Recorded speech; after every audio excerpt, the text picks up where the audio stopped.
alfaharin cewa ni wani ne kin sani, a cikin lafazin ina kwafsa ki mintuni.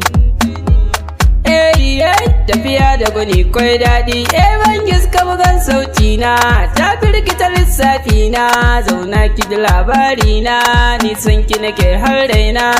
Na da ki bakin ganga, wasu masu kace na zautu, na amsa kiran na zautu, ni kanki nake sambatu.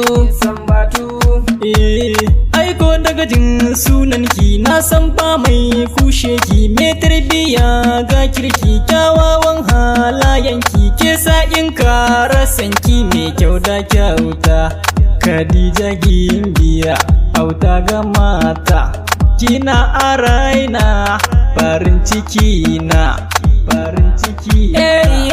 Zauna ki ji mai ɗaki na, tuntuni ke na rike hubbi na, ke na rike ajiyar sirri na, kan kira dan wajanin bebi na, domin kin rigilin zami na, san ki nake a cikin rayina. Kalaman baki sun gaza bayyana soyayya ta, haske fitilan ƴan mata, zara ta baki faɗan amsa ta. Babu ke in zauna daka, sai da ke dukannin warraka, so nake ki sauka gidana, babu ke ina zan kwana, in dai da so da kauna ki son haka zan ayyana a bakina. Kin bani so da kauna zan rike, kin cika dukan mafarkaina, ta so na baki labarin duka ke ce cikar muradaina.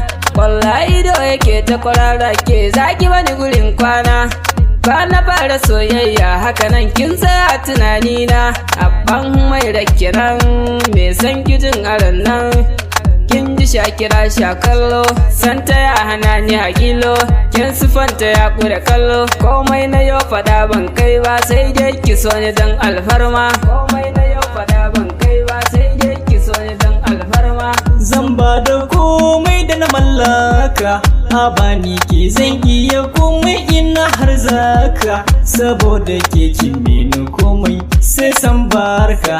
Da ni da ke so ya fi komai, in ka so mai sanka ya fi rake bana da komai a soyayya fiye da ke jinin jikina. Khadija mai sona,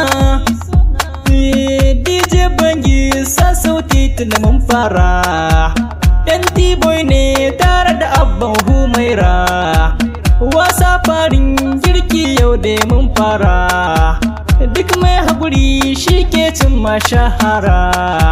Linzamin mu mun rage ababen zara, annabin mu gatan mu dan babu kamar shi, annabin mu gatan mu dan babu kamar